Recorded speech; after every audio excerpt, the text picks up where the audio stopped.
अस्सलामुअलैकुम। बेटा मैं स्टार्ट करने लगा हूँ अपने नेक्स्ट लेक्चर के साथ। मैंने अपनी लास्ट क्लास में बेटा आपको आइडियल गैसेस की कुछ डेरिवेशन कुछ बातें समझाने की कोशिश की थी बेटा। और अब जो है वो मैंने उसको थोड़ा सा और आगे लेके चलना है। स्टेट्स ऑफ मैटर में दो पार्ट्स होते हैं।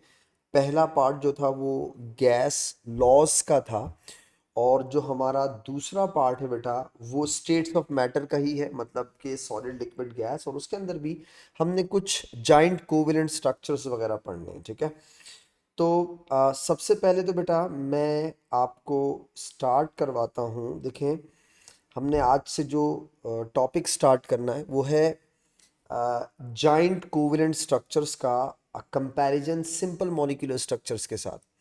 अच्छा, जाइंट मॉलिक्यूलर स्ट्रक्चर और या जाइंट कोवेलेंट स्ट्रक्चर और सिंपल जो मॉलिक्यूलर स्ट्रक्चर्स हैं बेटा, वो डेफिनेटली आप ओ लेवल से भी पढ़ते हुए आ रहे हैं, बॉन्डिंग में भी पढ़ते हुए आ रहे हैं, तो वो काफ़ी कॉन्सेप्ट बच्चों को होता है। अच्छा, जैसे सिंपल मॉलिक्यूलर और जाइंट मॉलिक्यूलर स्ट्रक्चर के अंदर हम मेल्टिंग पॉइंट के डिफरेंस को पढ़ चुके हैं। मैं थोड़ा सा वहाँ से स्टार्ट करूँगा, उसको वापस से आगे लेके चलूँगा आपको। सबसे पहले बेटा दो छोटी छोटी बातें कि सिंपल मॉलिक्यूलर और जाइंट मॉलिक्यूलर या जाइंट कोवेलेंट में फ़र्क मैं समझाऊंगा पहले आपको। सिंपल मॉलिक्यूलर की पहले मैं एक छोटी सी एग्जांपल दे दूं आपको। सिंपल मॉलिक्यूलर, देखो बेटा, जितने भी सिंपल मॉलिक्यूलर स्ट्रक्चर होते हैं और उनका मेनली मतलब ये होता है कि कोई ऐसा मॉलिक्यूल जिनमें फ्यूअर एटम्स हों, थोड़े से एटम्स हों। जैसे बेटा H2O है, उसमें 3 एटम्स हैं। जैसे CH4 है, उसमें 5 एटम्स हैं। इसी तरह P4O10 है, तो उसमें जैसे फॉर एग्जांपल 14 एटम्स हैं। तो ऐसे मॉलिक्यूल जिनमें थोड़े से एटम्स हों, हम उन्हें सिंपल मॉलिक्यूलर स्ट्रक्चर्स कहते हैं या सिंपल मॉलिक्यूलर फॉर्म कहते हैं। अब मैं एग्जाम्पल अगर आपको दूं इसकी बेटा, जैसे फॉर एग्जाम्पल वाटर है, ठीक है। जैसे फॉर एग्जाम्पल बेटा H2O की एग्जाम्पल मैं देता हूँ, तो मुझे यकीन है इंशाल्लाह इससे आप कंपैरिजन में चीज़ों को समझ जाएंगे। आ, अगर आप बेटा H2O को सिंपल मॉलिक्यूलर कहते हो, और अगर मैं आपको इसकी तीनों स्टेट्स बताऊं, जैसे फॉर एग्जांपल आइस। आइस का फॉर्मूला होता है बेटा H2O, ठीक है। आइस सॉलिड है, तो बेटा सॉलिड का मतलब ये हो गया कि H2O के मॉलिक्यूल्स आपस में टाइटली पैक्ड होंगे, ठीक है। जैसे ये एक वाटर मॉलिक्यूल है बेटा, ये दूसरा वाटर मॉलिक्यूल है बेटा, ये तीसरा वाटर मॉलिक्यूल है बेटा, ठीक है। ये हो गया, सपोज करो ये स्ट्रक्चर हो गया आइस का। तो क्योंकि आइस सॉलिड है, सॉलिड में पार्टिकल्स टाइटली पैक्ड होते हैं। अच्छा, अगर आप आइस को मेल्ट करके लिक्विड बनाएं, ठीक है, सपोज करो मैं वाटर की बात कर रहा हूँ, तो वाटर का फॉर्मूला भी क्या होता है, H2O होता है। अब आप देखें एक्चुअली फर्क क्या होगा आइस में और वाटर में, कि यही वाटर मॉलिक्यूल जो आपस में टाइटली पैक्ड थे बेटा, वो थोड़े थोड़े सेपरेट हो जाएंगे। इंशाल्लाह नेक्स्ट नेक्स्ट सॉरी, इंशाल्लाह आई विल, सॉरी। H2O, इसी तरह बेटा ये पार्टिकल्स एक दूसरे से ना थोड़ा थोड़ा दूर हो जाएंगे। ये देखिए H2O और H2O, ठीक है। आप इसे बोलते हैं लिक्विड स्टेट। और बेटा अगर आप इसी की सिंपल मॉलिक्यूल की वेपर्स देख लो, जिसका मॉलिक्यूलर फॉर्मूला अगेन या फॉर्मूला इज H2O है, होगा सिर्फ ये, यही H2O मॉलिक्यूल्स एक दूसरे से बहुत दूर दूर हो जाएंगे। इसे आप कहते हैं गैसियस स्टेट या वेपर्स फॉर्म। अब आपने एक छोटी सी बात पे गौर करना है, ठीक है। मॉलिक्यूल्स के बीच में जो फोर्स ऑफ अट्रैक्शन है, ये वाली और ये वाली जो बिटवीन द मॉलिक्यूल्स है, इन्हें आप कहते हैं inter molecular forces. Inter molecular forces, एक बात। दूसरी बात ये बेटा, ये जो H और O के बीच में बॉन्ड है, इसे कहते हैं को वैलेंट बेटा, this is known as covalent. अब आप पहली बात को थोड़ा दोबारा से नोट कीजिए, आपको बात समझ में आएगी। जब आप एक सिंपल मॉलिक्यूलर स्ट्रक्चर को मेल्ट करते हैं तो उसके कोवेलेंट बॉन्ड ब्रेक नहीं होते, बल्कि उसकी इंटरमॉलिक्यूलर फोर्सेस ब्रेक हो रही हैं। आप चेक करें, मैं ऐसा क्यों कह रहा हूं, मैं ऐसा इसलिए कह रहा हूं बेटा, आप सोचें अगर H2O को मेल्ट या बॉईल करते वक्त कोवेलेंट बॉन्ड ब्रेक हो रहे होते तो H अलग हो जाता और O अलग हो जाता, ऐसा तो है ही नहीं। जब आप H2O को मेल्ट कर रहे हैं बेटा, तो बेसिकली उनकी इंटरमॉलिक्यूलर फोर्सेस ब्रेक हो रही है, ठीक है, कोवेलेंट बॉन्ड्स ब्रेक नहीं हो रहे। और ये जो इंटरमॉलिक्यूलर फोर्सेस होती है बेटा, ये वीक फोर्सेस होती है, वीक फोर्सेस होती है। इसीलिए हम कहते हैं जितने सिंपल मॉलिक्यूलर स्ट्रक्चर्स होते हैं बेटा, उनके melting point boiling point lower होते हैं, क्योंकि उन्हें मेल्ट बॉयल करने के लिए आपको सिर्फ इंटरमॉलिक्यूलर फोर्सेस ब्रेक करनी होती है। अब आप इस बात को कंपेयर कीजिए किसी जाइंट कोवेलेंट से। मैं एग्जांपल देता हूं, जैसे फॉर एग्जांपल बेटा, जाइंट कोवेलेंट, कोई सी भी एग्जांपल ले लेता हूं, जैसे सिलिकॉन डाइऑक्साइड, ठीक है, SiO2, sand is a giant covalent structure. अच्छा, सिलिकॉन डाइऑक्साइड का स्ट्रक्चर कैसा होता है? देखो बेटा, हर सिलिकॉन की वैलेंसी 4 होती है ना, तो हर सिलिकॉन 4 ऑक्सीजन के साथ अटैच्ड होता है, 1, ये 2, ये 3 और ये 4। और ऑक्सीजन की वैलेंसी 2 होती है, तो हर ऑक्सीजन अगेन 2 सिलिकॉन के साथ अटैच होता है, ये देखिएगा बेटा।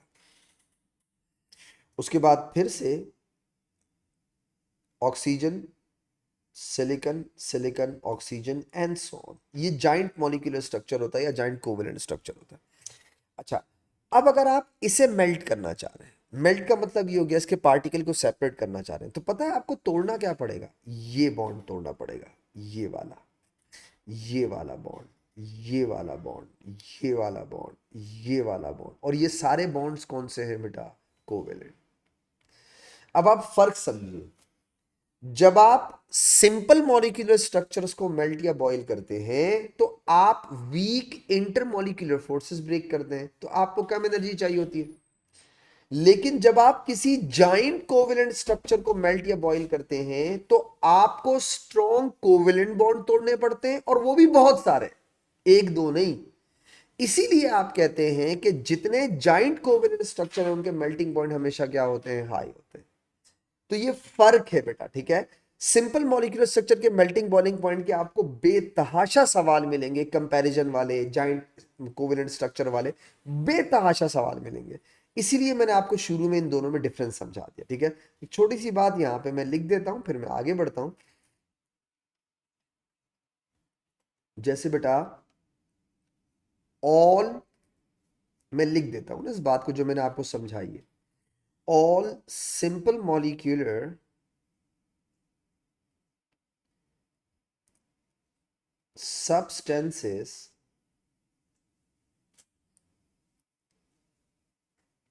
have low melting and boiling point, low melting point और बॉइलिंग पॉइंट, इन सब के लो मेल्टिंग बॉइलिंग पॉइंट होते हैं। क्यों होते हैं बेटा?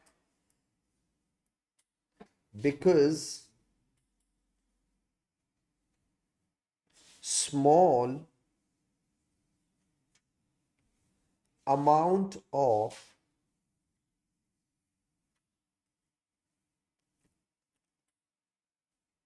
energy is required, because small amount of energy is required to break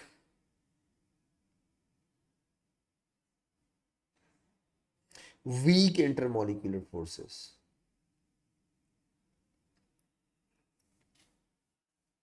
weak intermolecular forces। इसी तरीके से मैं एक स्टेटमेंट जाइंट मॉलिक्यूलर या जाइंट कोवेलेंट के लिए लिखवा देता हूं बेटा, हमेशा याद रखिएगा ये बात।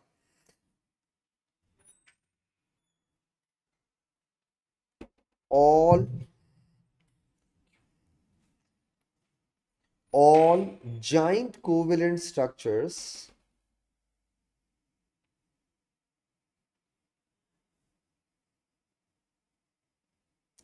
all giant covalent structures have high melting points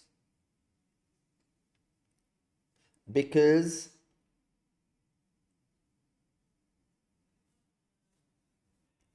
large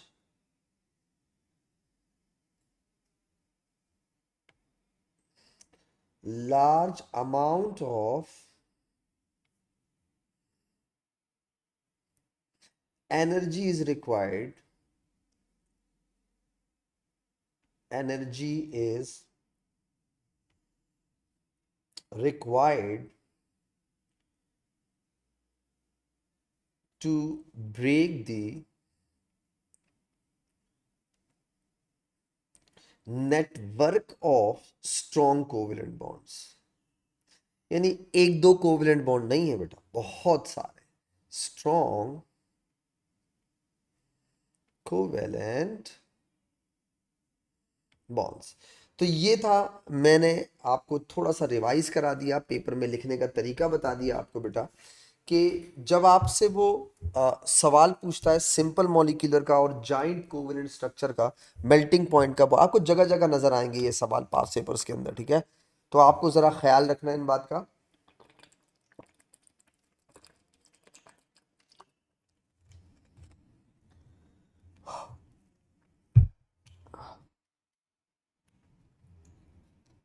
okay, मैं एक स्टेप आगे बढ़ता हूं बेटा। अ, हमने स्टेट्स ऑफ मैटर में एक आखिरी चीज और छोटी सी पढ़नी है, और वो है एलोट्रॉप्स ऑफ कार्बन, ठीक है। Allotropes of carbon.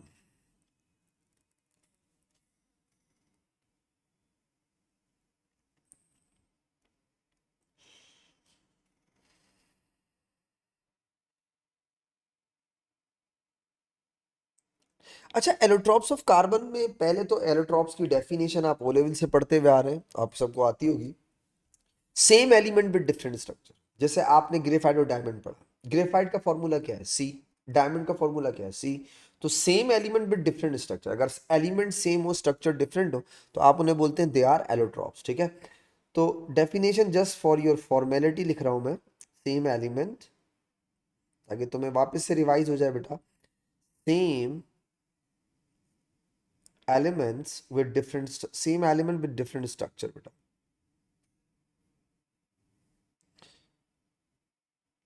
with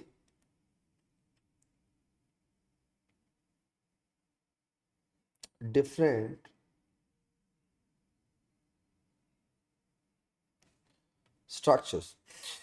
अच्छा, हमने बेसिकली एलोट्रॉप्स ऑफ कार्बन के अंदर तीन मेन चीजें पढ़नी है, तो मैं सबसे पहले उनको जरा आउटलाइन कर दूं। सबसे पहले बेटा ग्रेफाइट है, ठीक है। और याद रखिएगा बेटा, ग्रेफाइट का फॉर्मूला होता है सी, ठीक है। Graphite is known as C. Graphite का फॉर्मूला होता है सी। अच्छा, ग्रेफाइट में सबसे पहले आपको वापस से याद दिला दूं बेटा कि in graphite each carbon is directly attach to three more carbons. हर कार्बन तीन कार्बन के साथ अटैच्ड होता है, ठीक है। इस तरह अगर आप एक जाइंट स्ट्रक्चर बनाएं तो आपको हेक्सागोन नजर आएंगे बेटा, यानी रिंग नजर आएगा, और हर रिंग के अंदर आपको टोटल कितने कार्बन नजर आ रहे होते हैं बेटा? 6 नजर आएंगे, ठीक है। हर रिंग में आपको 6 6 कार्बन नजर आएंगे एंड सो ऑन, ठीक है। ये हो गया आपका ग्रेफाइट। अब बनाते जाएं आप उसको, जितना बड़ा बना सकते हैं, दैट्स इट। बट याद रखिएगा, ये ग्रेफाइट का स्ट्रक्चर होता है बेटा, ठीक है। और ये जॉइंट कोवेलेंट स्ट्रक्चर होता है। अच्छा, अब आप इसे कंपेयर करेंगे किसके साथ? अगर मैं यहाँ थोड़ा सा ग्रेफाइट लिखा है और मैं इधर नीचे लिख दूँ डायमंड, ठीक है। ये मैं डायमंड के लिए मेरे पास कितनी जगह है, मैं इसको अगर हाफ कर दूँ, है ना। ये ग्रेफाइट यहाँ लिख देता हूँ डायमंड, ठीक है। या थोड़ा नीचे करके लिखूँ, कितना है मेरे पास पे, ये रहा। यहाँ लिखता हूँ डायमंड, ठीक है। मैं चाह रहा हूँ मैं इन दोनों को कंपैरिजन करवा दूँ ना। डायमंड। अच्छा, डायमंड का फॉर्मूला भी सी होता है बेटा। फर्क क्या होता है दोनों में? ग्रेफाइट के अंदर each carbon is directly attach to 3 more carbon, और डायमंड में each carbon is directly attach to 4 more carbon. होता ये भी जॉइंट कोवेलेंट स्ट्रक्चर है, ये देखिएगा। बस हर कार्बन कितने कार्बन से जुड़ा हुआ होता है? 4 कार्बन से बेटा। ये देखिए, एक कार्बन है, दो, ये दो, ये तीन, और ये 4। हर कार्बन को अगर आप चार चार कार्बन के साथ जोड़ते चले जाएं तो एक जॉइंट कोवेलेंट स्ट्रक्चर बन जाएगा टेट्राहीड्रल टाइप का बेटा। हर कार्बन चार चार चार चार चार कार्बन के साथ अटैच होता है। ये हो गया हमारा डायमंड। हमारी तीसरा एलोट्रॉप जो हम ओ लेवल्स में नहीं पढ़ते बेटा, उसे कहते हैं बकमिंस्टर फुलिरीन। ये आप फर्स्ट टाइम पढ़ रहे हो एएस में, ओ लेवल्स में नहीं था। कार्बन के सिर्फ नाम से है, बट बकमिंस्टर फुलिरीन जो होता है बेटा, वो हमारा एएस के सिलेबस का पार्ट है, ठीक है। ओ लेवल्स में हम यूजुअली इसको नहीं पढ़ते हैं। ये होता है बकमिंस्टर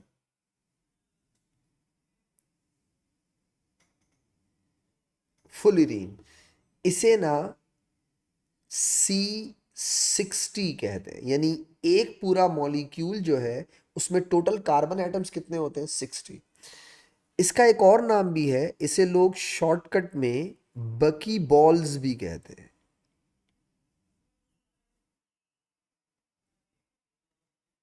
ठीक है। C60 होता है। अच्छा, इसमें और बाकियों में फर्क क्या होता है, ठीक है, जरा देखिएगा।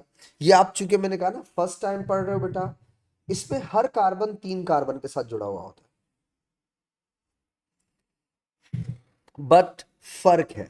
देखो, carbon carbon carbon carbon carbon और कार्बन। अब आप गौर से देखें बेटा, ये पेंटागन है, पता है आपको? इसमें इस रिंग के अंदर टोटल कार्बन कितने हैं? 5। अब देखिए, हर कार्बन 3 कार्बन से ही अटैच होगा। Cut hair.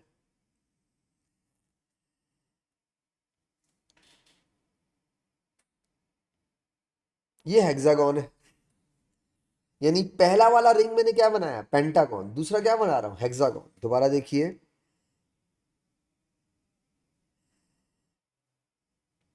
फिर देखिएगा बेटा, फिर से हेक्सागन। यहां देखिए,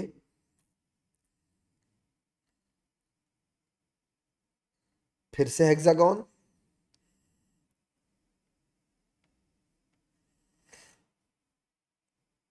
हेक्सागन, एंड यहां भी हेक्सागन। अब आप देखें, एक पेंटागन है, उसके अराउंड क्या है? हेक्सागन। तो हेक्सागन हेक्सागन के साथ नहीं होता अराउंड में, बल्कि पेंटागन हेक्सागन पेंटागन हेक्सागन होते हैं। ये पूरा एक स्ट्रक्चर होता है। अब जरा समझिएगा, पेंटागन और हेक्सागन का, और ये पूरे का पूरा फुटबॉल टाइप का स्ट्रक्चर होता है। यानी जो C60 मॉलिक्यूल आपका होता है, वो पूरे का पूरा फुटबॉल टाइप का होता है पूरा। तो अगर आपने कभी फुटबॉल को गौर से देखा हो बेटा, तो आपको उसमें समझ में आएगा कि उसके अंदर 2 तरह के रिंग होते हैं, पेंटागन और हेक्सागन। देखिए ना फुटबॉल, तो देखिए, देखा, खेली भी है, तो उसमें पेंटागन होते हैं और क्या होते हैं? हेक्सागन होते हैं। तो इसकी जो शेप होती है, जो शक्ल होती है मॉलिक्यूल की बेटा, वो बिल्कुल फुटबॉल की शेप की होती है, पेंटागन और हेक्सागन। एक और चीज देखिए, अब जैसे आपको ग्रेफाइट के अंदर पता है बेटा कि ग्रेफाइट के अंदर अगर हर कार्बन 3 कार्बन से जुड़ा हुआ है, तो ग्रेफाइट के अंदर हर कार्बन के पास एक फ्री इलेक्ट्रॉन होगा। क्यों? कार्बन के आउटर मोस्ट शेल में कितने इलेक्ट्रॉन होते हैं? 4। तो अगर वो 3 कोवेलेंट बॉन्ड बना ले, तो आप कहोगे ना एक फ्री इलेक्ट्रॉन है। अच्छा, अब यहां पे भी ऐसा ही होता है कि कार्बन ने 3 3 बॉन्ड बनाए हुए, मतलब पेंटागन हेक्सागन है, ठीक है, बट हर कार्बन ने बॉन्ड कितने बनाए हुए? 3। तो बेटा 3 बॉन्ड बनाने का मतलब ये हो गया कि इसके पास भी एक फ्री इलेक्ट्रॉन होगा। बट होता क्या है बेटा, ये जो फ्री इलेक्ट्रॉन होते हैं ना, वो फ्री इलेक्ट्रॉन आपस में डबल बॉन्ड्स भी बना लेते हैं। जैसे ग्रेफाइट के अंदर डबल बॉन्ड नहीं होते, क्योंकि उनके फ्री इलेक्ट्रॉन डीलोकलाइज होते रहते हैं, वो इलेक्ट्रिकल कंडक्टर भी होता है। इसके अंदर ऐसा नहीं होता। इसमें ये जो हेक्सागोन होता है ना, हेक्सागोन, इसके अंदर हेक्सागोन वाले जो जो है उसके अंदर होता क्या है कि आपके डबल बॉन्ड बन चुके होते हैं, ठीक है, डबल बॉन्ड्स होते हैं इसके। तो ये जो पेंटागन और हेक्सागन है उसके अंदर हेक्सागन वाले रिंग के अंदर आपको डबल बॉन्ड्स भी नजर आएंगे बेटा। जैसे मैंने एक डबल बॉन्ड बनाया, जैसे सपोज करो एक डबल बॉन्ड बनाया मैंने यहाँ, जैसे सपोज करो बेटा एक डबल बॉन्ड मैं यहाँ बना रहा हूँ, मतलब ऐसी जगह पे बनाना है जहाँ वो आगे मतलब 3 बॉन्ड हो, ऐसा ना हो चौथा बॉन्ड 4 बॉन्ड बना दिए डबल बॉन्ड के साथ तो पांचवा बॉन्ड से अटैच करो, ऐसा नहीं होना चाहिए। तो ये जो डबल बॉन्ड होते हैं बेटा ये इसके अंदर होते हैं, किसके अंदर, आपके हेक्सागोन्स वाले के अंदर। तो ये हो गया 1 2 3, और ये हो जाएगा सपोज 4 एंड सो ऑन। सही है। तो ये इसके अंदर डबल बॉन्ड्स भी होते हैं, जबकि ग्रेफाइट के अंदर डबल बॉन्ड्स नहीं होते। अब हमें इन तीनों एलोट्रॉप्स की कुछ प्रॉपर्टीज का डिफरेंस आपस में वो करना है, कंपेयर करना है। ग्रेफाइट के बारे में मोस्टली बच्चों को पहले से पता होता है। अगर मैं इस स्ट्रक्चर को इधर ले आऊं और प्रॉपर्टीज उस तरफ लिखूं, हाँ ये सही है ना, ठीक है। यहाँ देखिएगा, जैसे फॉर एग्जाम्पल बेटा, सबसे पहली बात अबाउट ग्रेफाइट, नंबर 1, पहली बात याद रखिएगा, ये जॉइंट कोवेलेंट स्ट्रक्चर होता है। ग्रेफाइट की बात कर रहा हूं, ठीक है, जॉइंट कोवेलेंट स्ट्रक्चर होता है। दूसरी बात अबाउट ग्रेफाइट बेटा, ये प्लानर स्ट्रक्चर होता है। बॉन्ड एंगल 120 डिग्री का होता है इसके अंदर, यानी कि 3 बॉन्ड विद 0 लोन पेयर। तो कुछ लोग ना वो एक इलेक्ट्रॉन को पेयर ऑफ इलेक्ट्रॉन कंसीडर करते हैं, ऐसा मत करना बेटा। तीसरी बात बेटा, हाई मेल्टिंग पॉइंट होता है इसका।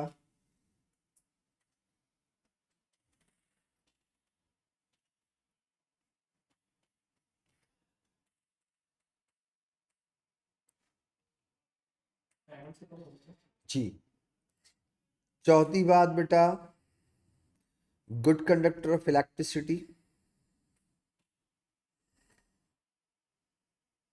गुड कंडक्टर ऑफ इलेक्ट्रिसिटी होता है बेटा। ल्यूब्रिकेंट यूज होता है ये, बिकॉज ऑफ लेयर्स।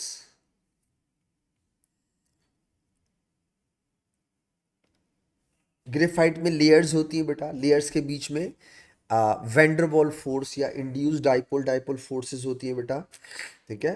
तो बिकॉज ऑफ द लेयर्स ये एज अ ल्यूब्रिकेंट भी यूज होता है, और 2D स्ट्रक्चर होता है इसका, सही है, 2 डायमेंशनल स्ट्रक्चर होता है। प्लानर वैसे भी पता चल रहा है, प्लानर है तो 2 डायमेंशनल स्ट्रक्चर होगा। तो हाई मेल्टिंग पॉइंट होता है, गुड कंडक्टर ऑफ इलेक्ट्रिसिटी होता है, ल्यूब्रिकेंट यूज होता है बिकॉज ऑफ द लेयर्स। आपको पता होना चाहिए कि मतलब जैसे कभी कभी क्ला उसके अंदर क्वेश्चन के अंदर दिया होता है, आपको स्ट्रक्चर दिए हो जाइंट कोवेलेंट, तो आपको पता होना चाहिए ना कि ये जाइंट कोवेलेंट स्ट्रक्चर है किसका, स्पेशली वो स्ट्रक्चर जो आपके सिलेबस का पार्ट है। Graphite is part of your syllabus ना। डायमंड के लिए बेटा, पहली बात डायमंड के लिए नंबर 1 जाइंट कोवेलेंट होता है, ये भी जाइंट कोवेलेंट होता है। नंबर 2 टेट्राहीड्रल होता है। आपको याद होगा वेस्पर वाली बात बेटा, कि each carbon is directly attach to 4 more carbon, और इसका मतलब है कार्बन के आउटर मोस्ट शेल में 4 इलेक्ट्रॉन है, और अगर वो चारों बॉन्डिंग में पार्टिसिपेट कर जाए तो कुछ भी नहीं बचा। तो टेट्राहेड्रल स्ट्रक्चर होता है बेटा, और टेट्राहेड्रल स्ट्रक्चर में बॉन्ड एंगल कितना होता है, 109 डिग्री, ठीक है। जाइंट कोवेलेंट स्ट्रक्चर है, इसका मतलब है हाई मेल्टिंग पॉइंट होगा, even higher than the graphite. High melting point होता है, चूंकि कार्बन के आउटर मोस्ट शेल में 4 इलेक्ट्रॉन होते हैं और वो चारों को चारों बॉन्डिंग में पार्टिसिपेट करते हैं बेटा, तो इसका मतलब इसके पास कोई फ्री इलेक्ट्रॉन नहीं बचा ना। हम्म तो इट्स बैड कंडक्टर या नॉन कंडक्टर लिख लेते हैं, मुझे अच्छा। इट इज नॉन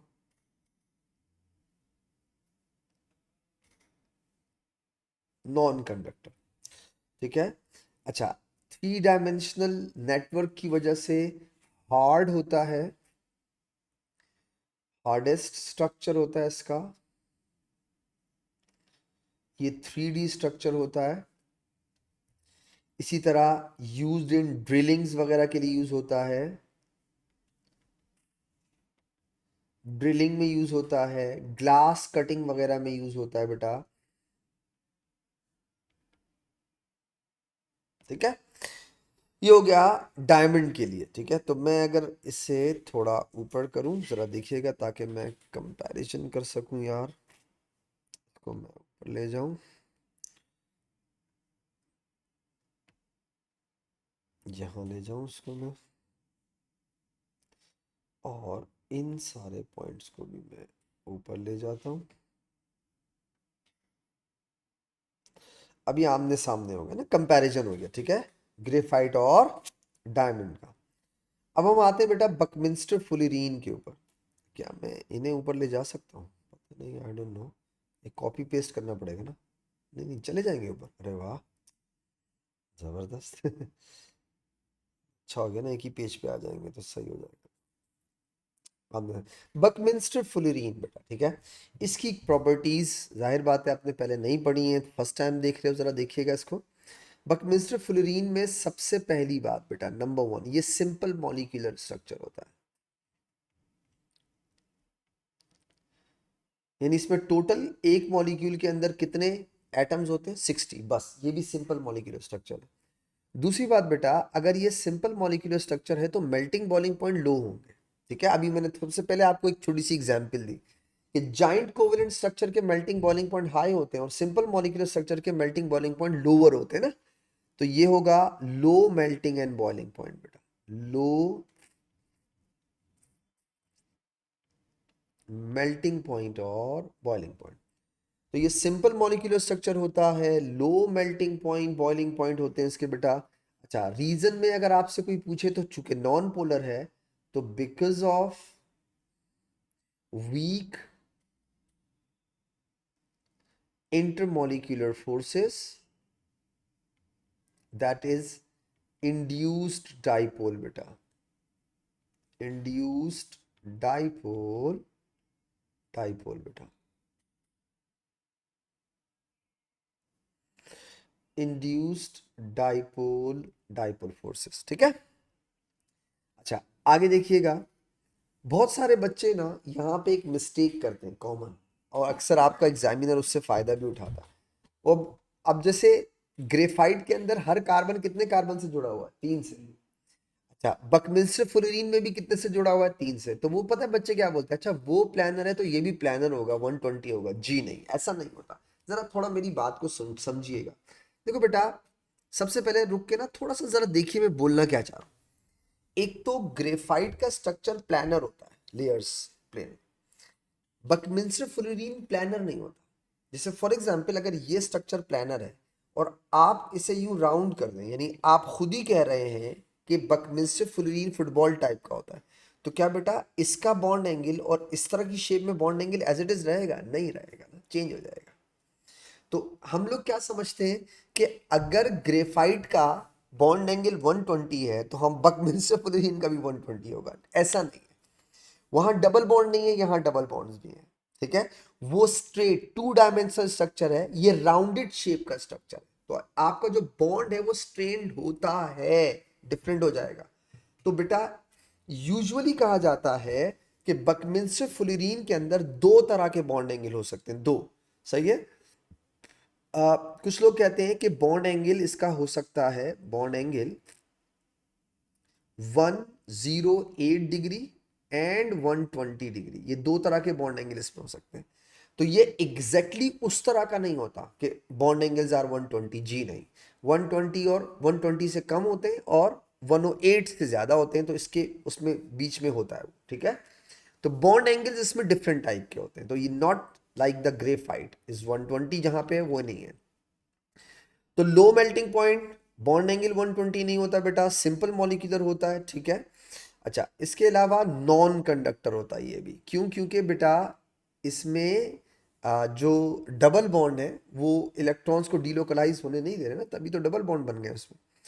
तो नॉन कंडक्टर होता है,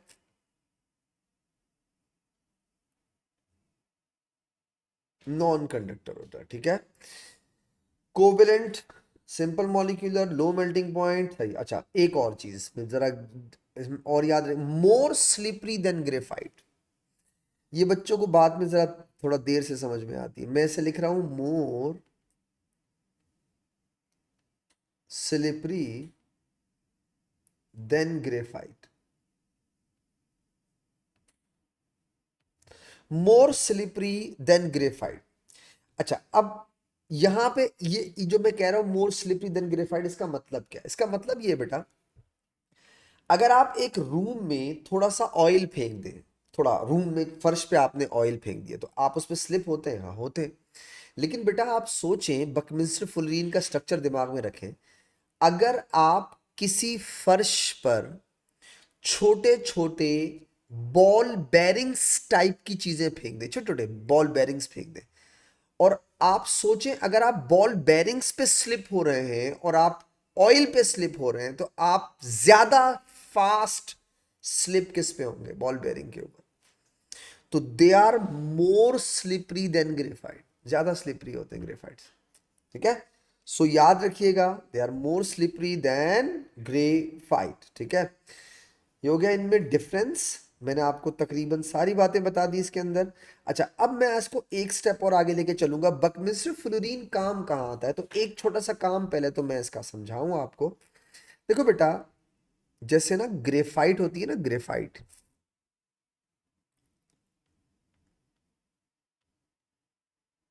graphite graphite consist of layers. अभी मैं थोड़ा ऊपर आपको बताया था, ग्रेफाइट कंसिस्ट ऑफ लेयर। जैसे सपोज करो बेटा, ये ना, अरे सही नहीं बना रहा हूँ मैं, एक मिनट, मैं ग्रेफाइट की कुछ लेयर्स बना के दिखाता हूँ। जैसे फॉर एग्जांपल ये ग्रेफाइट की लेयर्स हैं, ठीक है। ग्रेफाइट लेयर्स फॉर्म में एग्जिस्ट करता है, यस करता है।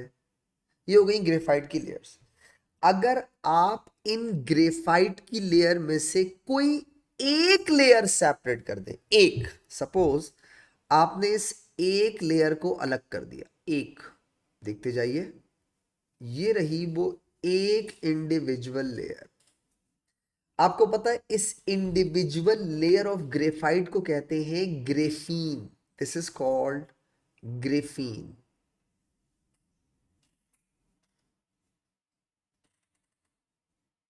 This is called graphene.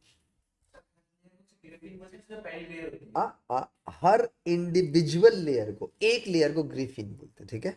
तो दिस इज ग्रेफीन।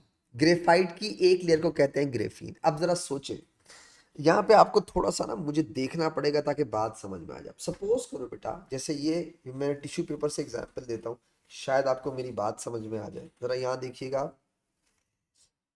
जैसे बेटा सपोज करो ये जो टिश्यू पेपर है ना, ये टिश्यू पेपर, ये एक लेयर ऑफ ग्रेफाइट है, ग्रेफीन है, राइट।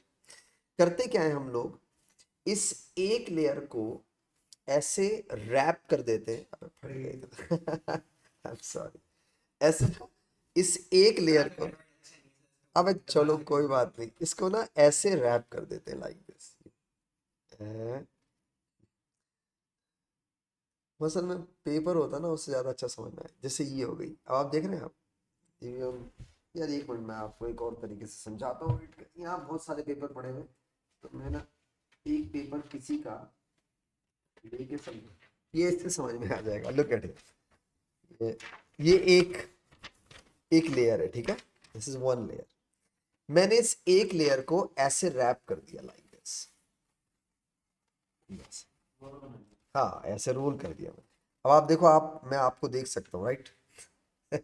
हेलो, सही है, ये देखें, मैं आपको देख सकता हूँ, आप मुझे। तो ये एक सिलेंडर टाइप का बन गया, बन गया।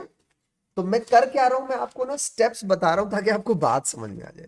तो जैसे ये ग्रेफीन की एक लेयर थी, मैंने उसे रोल करके सिलेंडर टाइप बना दिया। तो मैं वही काम यहां करने लगा हूं ताकि आपको थोड़ा समझ आ जाए। अब होगा क्या कि अगर मैं इस ग्रेफीन को बेटा ऐसे रोल कर दूं, जरा देखिएगा। फॉर एग्जाम्पल ये बन गई एक ग्रेफीन का सिलेंडर टाइप का, ये हो गया, ये हो गया,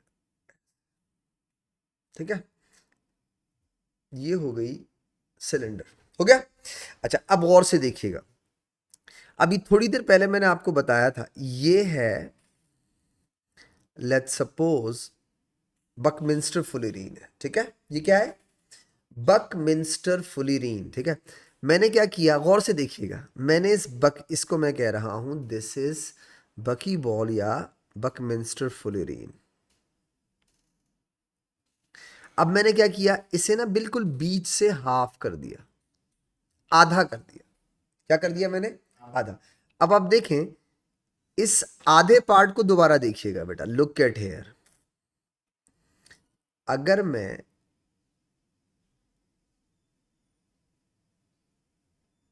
अबे ये तो ऐसे नहीं बनेगा, एक मिनट, मैं एक काम करूं, इसको कॉपी पेस्ट कर दूं ताकि मैं इसको, ये देखिएगा बेटा, एक अच्छा बन सकता है ये मैंने कॉपी कर दिया, आप सही है। हाँ लुक एट हेयर, यहाँ देखना बेटा, और मैं इसे एक कॉपी और करता हूँ, सबर, दो हो गए।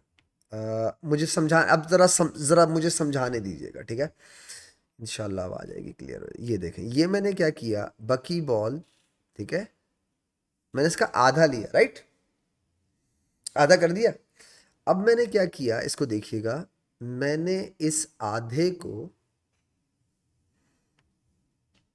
देखते जाइएगा,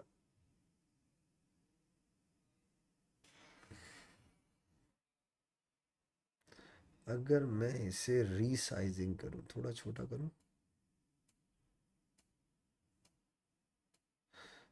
ओके, अब सही है, ठीक है। जरा देखना मैंने क्या किया, इसको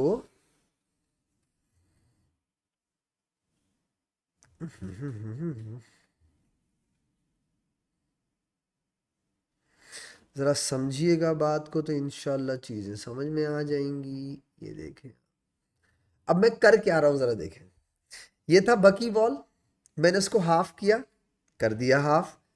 अब मैंने वो जो ग्रेफीन के साथ मैंने लेयर बनाई थी मैंने क्या किया बेटा, इस हाफ बकी बॉल को उठाया और उस सिलेंडर के एक तरफ जाकर के फिट कर दिया ऐसे।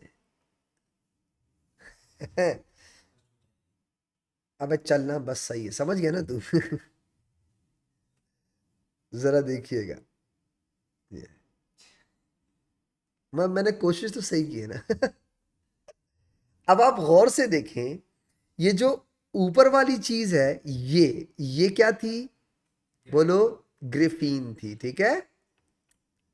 अब समझिएगा वाह, और ये जो मैंने नीचे इसके साथ अटैच किया, ये क्या है, बाकी बॉल का हाफ, ठीक है। आप अंदाजा लगाएं, आपको पता है ये जो ट्यूब टाइप की बन गई, नहीं बन गई भाई, टेस्ट ट्यूब ऐसी होती है, इस ट्यूब को कहते हैं carbon nano tube. This tube is known as carbon nano tube. कुछ अगर आप इसको दूसरी तरफ से भी बंद कर दें, हाफ ऊपर से, तो पूरी ट्यूब बंद हो जाएगी। इसकी तक कहते हैं, इसकी जो डायामीटर होता है वो तकरीबन 1 नैनोमीटर का होता है, इतना छोटा होता है। और इस कार्बन नैनो ट्यूब की बहुत खास बातें, जैसे खास बातों में से ये है बेटा, this carbon nano tube is 50 times stronger than steel. सही है, this is 50 times stronger than steel.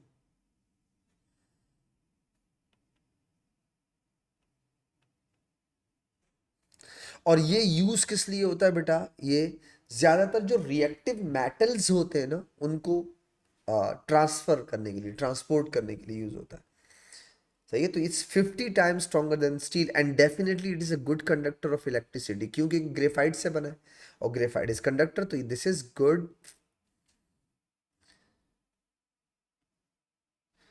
Conductor of electricity. तो अब आप देखें, ये तो मैंने आपको एक छोटी सी बात बताई या छोटी सी चीज समझाने की कोशिश की कि जो आपका बकमिंस्टर फुलरीन होता है बेटा, वो कार्बन नैनो ट्यूब्स बनाने में भी यूज होता है। तो और कार्बन नैनो ट्यूब्स बेसिकली आप कह सकते हैं कि दो चीजों की कॉम्बिनेशन से बनता है, ठीक है। एक ग्रेफीन और दूसरा बकमिंस्टर फुलरीन। तो इन दोनों की कॉम्बिनेशन से जो चीज बनती है बेटा, हम उसे कहते हैं कार्बन नैनो ट्यूब। ये हो गया हमारा allotropes of the carbon. Allotropes of the carbon तीन तरह के होते हैं बेटा, डायमंड हो गया, ग्रेफाइट हो गया, और वो हो गया, क्या नाम है, बकमिंस्टर फुलरीन, ठीक है। तीन तरह के एलोट्रॉप्स होते हैं बेटा। और इन तीनों एलोट्रॉप्स की प्रॉपर्टीज आपको पता होनी चाहिए। ओवरऑल आपको हर किस्म के जाइंट मॉलिक्यूलर स्ट्रक्चर या जाइंट कोवेलेंट स्ट्रक्चर की प्रॉपर्टीज पर ओवरऑल पता होनी चाहिए। ग्रेफाइट और डायमंड की प्रॉपर्टीज हम लोग ओ लेवल से डिस्कस करते हुए आ रहे हैं, तो मुझे लगता है बच्चों को सिर्फ ये एक ऐसी प्रॉपर्टी है जो थोड़ी डिफरेंट लगती है, या एक चीज़ है जो डिफरेंट लगता है। इसके साथ ही हमारा जो स्टेट्स ऑफ मैटर वाला टॉपिक है बेटा, वो खत्म हो गया। यानी हमने स्टेट्स ऑफ मैटर को अगर आप देखे जाए तो दो पार्ट्स में डिवाइड किया, एक वो गैस लॉज वगैरह, और एक ये हो गया, ठीक है। तो इंशाल्लाह फिर अपनी नेक्स्ट क्लास में अपने नेक्स्ट टॉपिक से शुरू करेंगे। तब तक के लिए इजाज़त दीजिएगा। दुनिया में